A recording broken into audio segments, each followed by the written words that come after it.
Hai sama-sama semuanya. Selamat siang. Bertemu kembali dengan saya. Gimana? Ada yang monitor? Ini memenuhi janji kemarin ya. Karena kemarin saya berjanji untuk melanjutkan setelah meeting dengan klien saya ya, tapi ternyata selesainya tuh agak sore. Jadi kalau saya pas perjalanan pulang melanjutkan itu agak gelap, nanti nggak kelihatan wajahnya ya. Tapi nggak apa-apa kan, hari ini nyantai juga kan ya. Gimana, sudah ada yang monitor? Saya lihat dulu ya. Oke, sudah banyak yang join nih. Ini sebenarnya untuk melanjutkan jawaban yang kemarin. Masih ingat apa materi saya kemarin? Bagaimana ya cara layanan si penagih janji. Nah ya, ini sedang ngetren nih, ya, karena situasi seperti ini ada orang-orang yang memiliki kewajiban, tetapi cara menagihnya itu harus mempunyai sebuah standar layanan, karena kita seorang pelaku layanan ya. Karena expert saya di layanan, maka hal ini yang saya akan sharingkan kepada teman-teman semuanya. Nah, kalau sahabat-sahabat di sini ingin teknisnya seperti apa, nah banyak orang yang jauh lebih pintar, banyak orang yang jauh lebih tahu tentang bagaimana cara teknis ketika menagih sebuah kewajiban. Kalau saya di sini hanya men-sharingkan bagaimana caranya agar sahabat-sahabat di sini yang mempunyai pekerjaan atau tugas di mana harus menagih janji dari klien atau dari customer itu harus dilakukan, tapi tetap dengan layanan yang excellent ya. Oke, saya lihat dulu siapa saja. Mbak Oni. Ini Oni adalah sahabat saya dulu ya. Halo, selamat siang. Selamat Pagerwesi ya, Hari Pagerwesi. Pulang ke Singaraja nih Mbak Oninya. Ya, saya ucapkan selamat merayakan Hari Pagerwesi, terutama sahabat-sahabat dan saudara-saudara saya yang di Singaraja. Tentunya ini adalah acara besar ya, hari raya besar. Selamat menunaikan hari raya ini dan mudah-mudahan semua persembahyangan sudah dilakukan dengan baik ya. Oke, kita lanjutkan saja. Masih ingat dengan kemarin bagaimana caranya menagih janji atau cara layanan menagih janji kepada seorang customer. Nah, kemarin kalau mengikuti live saya kemarin itu ada tiga. Yang pertama adalah persiapan ya, kemudian yang kedua adalah di saat kita menagih atau di saat penagihan tersebut, dan yang ketiga adalah pasca setelah melakukan penagihan. Nah, kemarin sudah lengkap saya jelaskan bagaimana di persiapan. Masih ingat? Persiapan itu ada tiga ya. Ingat, persiapan itu ada tiga. Yang pertama persiapkan apa? Ingat? Yang pertama adalah menyiapkan yang namanya apa? Mental ya. Saya ulangi lagi kembali ya, karena banyak sahabat-sahabat di sini yang kemarin tidak mengikuti. Saya ulangi sedikit saja. Jadi mempersiapkan mental itu artinya ketika kita akan menagih janji kepada orang ya, menagih. Kalau di bank itu namanya customer nasabah, kemudian menagih janji ke hutang gitu ya, tapi kasar sekali ya, jangan kita pakai hutang ya, janji aja ya, atau kewajiban. Itu pasti ada tiga hal yang harus dipersiapkan. Yang pertama adalah mental. Jadi ketika kita akan menagih janji kepada orang lain atau menagih kewajiban kepada orang lain, yang kita persiapkan adalah mental kita. Jadi dari kantor atau dari rumah, jangan sampai kita sudah marah-marah, kemudian sudah ada jiwa berkelahi, pengen gebukin ya, kasar dan sebagainya. Nah, itulah yang harus kita hilangkan sebagai seorang pelaku layanan. Harus tetap bahwa kita ini seorang pelaku layanan yang dapat melayani dengan baik customernya, apapun yang kita lakukan ya. Jadi kembali lagi, yang pertama persiapkan mental. Mental kita harus tenang ya, dengan pekerjaan yang harus kita lakukan. Oke. Yang kedua, masih ingat apa itu? Nah, yang kedua adalah bagaimana sahabat-sahabat di sini mempersiapkan tim atau orangnya. Nah, ingat, mempersiapkan tim atau orangnya harus ada strategi yang dijalankan ya. Strategi pertama masih ingat gimana? Ya, kalau seumpama jenjangnya ada tiga, jenjang yang pertama itu apalah jenjang yang lembut, jenjang yang keras atau sangat keras. Nah, ketiga ini strateginya harus berbeda. Yang pertama umpamanya lembut, yang kedua agak galak, Ketika datang ketiga kalinya itu biasanya dengan yang keras, ya, pimpinan yang paling tinggi. Atau sebaliknya, kalau umpamanya kita sebagai penagih hutangnya itu adalah orang yang keras, ya, jadi pertama didatangin keras, kemudian yang kedua datang dengan atasan kita itu sudah mulai lembut, dan yang ketiga adalah orang yang pandai bernegosiasi atau orang yang sangat pandai untuk beradaptasi dengan customer. Nah, itu ingat ya. Persiapan yang kedua adalah menyiapkan tim dan menyiapkan orangnya, strateginya apa, ya. Mau yang tahap 1, tahap 2, tahap 3, atau tahap 3, tahap 2, tahap 1, ya. Nah, yang ketiga yang disiapkan masih ingat apa? Data, ya. Data jangan sampai lupa. Dan data yang dibawa adalah data yang valid, data terbaru, ya. Jangan sampai kita datang ke rumah customer itu tidak membawa data, atau membawa data yang sudah jadul, sudah lama, ya, sudah beberapa bulan lalu, tidak valid. Buatlah yang namanya bawalah data dengan yang terbaru, data yang valid, data yang mudah dipahami, dan data tersebut harus di-copy, ya. Jangan hanya bawa satu data, nanti gimana? Ini lihat bu, lihat pak, nah kan gitu ya. Jadi data yang dibawa tuh harus di-copy, jadi kita serahkan kepada customernya satu, kita sendiri yang pegang satu. Atau data itu dalam bentuk soft copy, ya, yang nanti bisa kita kirimkan, ya, baik melalui HP ataupun melalui perangkat-perangkat elektronik lainnya, gitu ya. Ingat 3 itu ya, kemarin sudah saya bahas. Sekarang kita lanjutkan. Nah, tahap kedua adalah ketika datang, ya. Tahap pertama persiapan, tahap kedua adalah datang. Nah, di kedatangan ini pun ada 3 hal layanan yang harus diberikan kepada customer. Yang pertama adalah ketika kita datang ke rumah pasti sesuai dengan attitude, ya, artinya masih sopan, ya, ramah dan sebagainya. Nah, hal pertama yang harus dilakukan oleh sahabat-sahabat semua di sini adalah bagaimana kita menjelaskan data kewajiban tersebut kepada customer kita, ya. Jadi hal pertama yang kita lakukan adalah menjelaskan sejelas-jelasnya kepada customer apa kewajibannya yang harus diselesaikan, ya. Itu hal yang terpenting. Jangan sampai kita datang malah berbicara yang lain-lain, ya. Jadi ingat, kita datang ke sana ada 3 hal, ya. Bagaimana kita menyampaikan data yang sudah kita pegang, dan sampaikanlah, ya, apa yang harus diselesaikan atau kewajiban dari janji dari si customer ini, gitu, ya. Ingat itu yang pertama. Nah, kemudian di sana harus diingatkan apa nanti akibat ketika si customer ini tidak menyelesaikan kewajibannya. Nah, akibatnya apa? Apa dari segi hukum, ya, atau dari segi sosial, sanksi hukum atau sanksi sosial ini harus dikomunikasikan, ya. Jadi ingat, 1, menyampaikan data, ya, berapa kewajiban yang harus diselesaikan. Kemudian selanjutnya adalah menyampaikan apa sanksi yang nanti harus dilakukan ketika si customer itu tidak menyampaikan kewajibannya.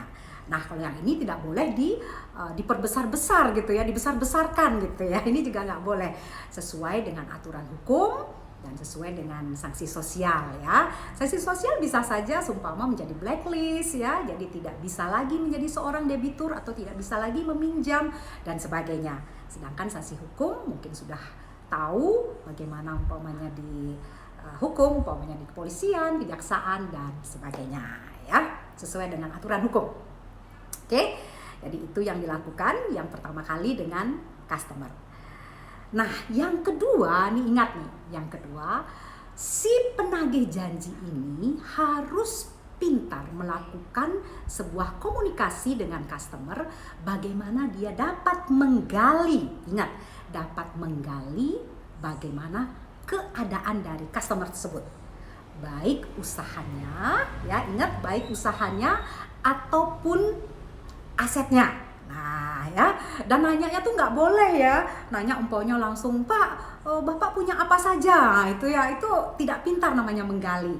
Disinilah pentingnya ya, seorang penagih janji itu harus belajar komunikasi yang baik. Dengan cara berbincang-bincang seperti biasa saja, itu sudah dapat menggali sebenarnya di mana kemampuan dari seorang customer ini gitu ya. Apakah dia masih punya aset yang banyak, apakah usahanya masih berjalan lancar, dan sebagainya. Disinilah letak dari kewajiban seorang penagih janji ini melakukan penggalian terhadap si customer. Nah, ini harus dilakukan ya. Jangan sampai datang ke rumahnya main gebuk-gebuk gitu ya. Atau berkata-kata kasar yang tidak elegan. Nah, kembali lagi, kita sebagai pelaku layanan harus tetap mengedepankan layanan yang nyaman untuk para customer ya. Oke, sudah 2 ya. Jadi datang ke sana sesuai dengan attitude, kemudian sampai di sana kita menjelaskan kewajiban dan berapa yang harus diselesaikan. Dan yang ketiga tentunya bagaimana seorang penagih ini harus pintar menggali bagaimana kekuatan keadaan dari si customer tersebut ya, baik dari aset ataupun dari jalannya usaha yang sebagai yang dijaminkan untuk di instansi kita gitu ya. Oke.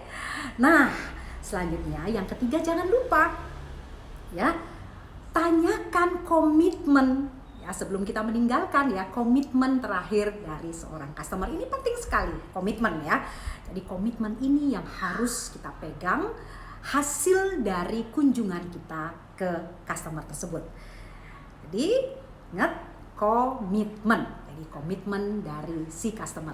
Saya yakin ketika kita sudah datang dengan baik, menjelaskan dengan baik, kita dapat berkomunikasi, menggali dengan baik, maka komitmen dari seorang customer pasti akan kita dapatkan ya, tanpa harus marah-marah dan tanpa harus berbuat kasar di hadapan customer ya. Komitmen, ingat, berkomitmen. Nanti ada yang nanya nih, terus gimana Bu, setelah komitmen apa belangko? Nah, itu bukan tidak saya jelaskan ya. Setiap instansi mempunyai aturan-aturan tersendiri, tapi saya menjelaskan dari segi layanannya saja ya. Oke. Jadi di saat kita berkunjung ke customer, sudah saya ceritakan caranya adalah 3 tersebut. Persiapan ada 3. Di saat kita di tempat nasabah ya, atau di tempat customer juga sudah ada 3 hal yang sudah saya terangkan ya. Saya sapa dulu. Wah, ternyata banyak sekali ya. Wah, halo semuanya, kabar baik ya. Wah, ada artis nih, Mas Bayu ya. Mas Bayunya monitor ya. Gimana Mas Bayu, ingin tahu bagaimana cara layanan penagih janji? Terima kasih ya semuanya. Nah, saya akan lanjutkan nih. Nah, yang ketiga seperti tadi saya bilang adalah persiapan, kemudian kedatangan, dan ini pasca ya. Pasca, setelah kedatangan dari si penagih janji tersebut. Nah, sebelum saya lanjutkan, kembali lagi, ini sebenarnya banyak sekali yang menanyakan kepada saya ya, karena pada pusing kali ya, apa sih yang dilakukan gitu ya. Bagi penagih-penagih ya, karena zaman seperti ini ya, sulit sekali mungkin untuk memenuhi keadaan ekonomi dan sebagainya. Tetapi saya karena expertnya di layanan, saya akan menjelaskan atau men-sharingkan, kita sebagai penagih janji harus selalu mempunyai etika, harus selalu mempunyai yang namanya standar-standar layanan dan perilaku melayani orang lain ya, tidak boleh gerasa-gerusu. Oke? Kita lanjutkan lagi. Nah, yang terakhir ini pasca atau setelah selesai kita berkunjung ke rumah dari customer tersebut. Nah, apa yang harus kita lakukan? Ada 3 juga. Jadi ini 3 ya. Yang ketiga ini adalah yang pertama. Tentunya harus mendiskusikan dengan atasan, dengan timnya. Ya, harus didiskusikan. Ingat, didiskusikan, jangan dipendam sendiri. Karena ini adalah permasalahan yang tentu bisa jalan keluarnya dapat dilakukan atau dapat dicarikan jalan keluar oleh teman-teman kita yang bagian-bagian yang terkait.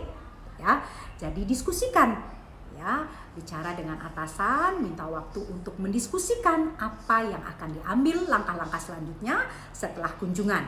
Ya, biasanya nih setelah kunjungan pertama atau kunjungan kedua ataupun kunjungan ketiga, ya. Oke, nah setelah itu, setelah kita mendiskusikan, hal kedua yang harus dilakukan adalah bagaimana sahabat-sahabat di sini terus monitor, ya. Jangan habis datang ke rumahnya udah lupain gitu ya, udah selesai gitu ya. Gak bisa ya, harus terus dimonitor. Monitor caranya banyak sekali. Tentu salah satunya adalah dengan berkomunikasi.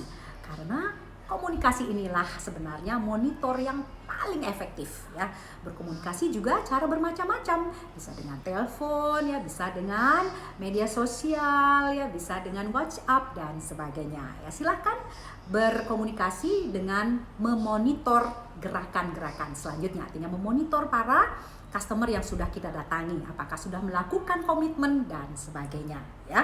Ingat, itu adalah cara pertama dan cara kedua. Cara pertama adalah bagaimana kita mendiskusikan ya dengan tim apa jalan keluar atau komitmen yang sudah dijanjikan. Yang kedua adalah bagaimana kita memonitor ya dengan terus berkomunikasi dengan mereka. Jangan lupakan, saya sudah datang Pak ke sana, apa hasilnya sudah selesai, nggak boleh ya, harus tetap dimonitor. Nah, dan yang ketiga ini yang paling penting dan harus dilakukan oleh para penagih janji ya, para pegawai, para pekerja yang mempunyai kewajiban untuk menagih-nagih janji kepada para customernya, yaitu adalah berdoa. Nah, ya, jalan satu-satunya yang terakhir adalah berdoa. Mendoakan customernya agar mau memenuhi kewajibannya. Mendoakan customernya sehat selalu agar bisa menjalankan usahanya sehingga dia bisa bangkit kembali. Mendoakan customernya agar tetap yang namanya integritas dan kejujurannya sehingga kerjasamanya akan terus terjalin dengan kita yang bekerja di sebuah instansi untuk sebagai penagih janji ya. Jadi yang ketiga ini sangat penting, berdoa. Kita minta kepada yang di atas, kepada Tuhan, hanya ya dengan perkenan dari Beliaulah semua yang kita lakukan akan dapat berjalan sesuai dengan apa yang kita harapkan. Manusia boleh berusaha, tapi tetap yang menentukan adalah Tuhan. Jadi hal yang ketiga di pasca kedatangan kita dalam customer adalah mendoakan ya. Mendoakan customer agar sehat ya, mendoakan customer agar menyelesaikan komitmennya ya. Kemudian mendoakan customer juga agar selalu mempunyai integritas yang tinggi sehingga terus terjalin kerjasama yang baik dengan kita. Ya, tentunya berdoa kepada Tuhan Yang Maha Esa, karena sekali lagi apapun yang kita lakukan kalau tidak ada kuasa dari Tuhan, semua akan menjadi sia-sia. Manusia hanya bisa berusaha, tapi Tuhan tetap yang akan menentukan. Gitu ya. Aduh, sudah ya, artinya cara layanan penagih janji sudah saya berikan. Ketiga hal tersebut, mudah-mudahan sahabat-sahabat di sini yang bertanya kepada saya sudah lega ya. Silahkan ikuti tahap-tahap tersebut dari persiapan, kemudian kedatangan dan pascanya. Persiapan ada 3, kedatangan ada 3, kemudian pascanya pun ada 3 ya. Dan lakukan dengan senang hati, karena sebagai pelaku layanan kalau dilakukan dengan setengah hati, dilakukan dengan terpaksa, kita tidak akan bisa menampilkan aura yang positif dan tidak akan bisa memberikan yang terbaik untuk berkontribusi kepada perusahaan di mana kita bekerja. Oke? Sekian dulu ya, sudah lama ini. Nanti yang tidak sempat bergabung, silahkan saya akan tampilkan hal ini di channel YouTube saya, Sri Sumahardani. Sudah subscribe belum? Silakan di subscribe ya channel YouTube saya, Sri Sumahardani. Di sana banyak sekali ada tayangan-tayangan yang bermanfaat, yang tentunya bisa sebagai sahabat-sahabat di sini untuk menambah wawasan ya. Ada siapa saja di sini? Saya akan menyapa dulu ya. Wah, Bapak Abdullah Mahdavi. Benar banget Ibu, karena dengan kita berdoa adalah kunci dari segalanya. Betul ya, wah 100. Terus siapa ini, Pak Nengah Suwarmanaya. Wah, terima kasih Pak ya. Jadi sahabat-sahabat di sini yang bertanya sudah saya jawab. Mudah-mudahan semua akan memberikan kontribusi yang terbaik untuk perusahaan di mana kita bekerja. Oke, sekian dulu ya. Selamat beristirahat, atau ini sudah siap-siap mau pulang kerja ya. Sudah jam 4. Mudah-mudahan kita bertemu lagi di acara live yang lain. Wah, ada yang baru join nih juga ya. Terima kasih ya. Sampai jumpa. Dah, ingat ya, subscribe Sri Sumahardani. Ini akan saya tampilkan di channel YouTube saya. Selamat siang, salam senyum sang penyihir Sri Sumahardani. Dadah.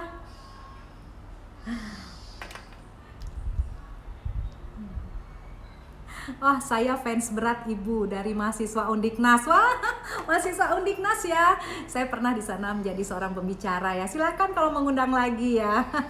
Terima kasih Abdullah ya. Fans berat katanya ya. Oke, sampai berjumpa kembali. Mbak Murnifikas, waduh, Mbak Murnifikas ini adalah penata make up dan mua yang keren ya, luar biasa. Gimana kabarnya Mbak Murnifikas? Keren ya. Oke.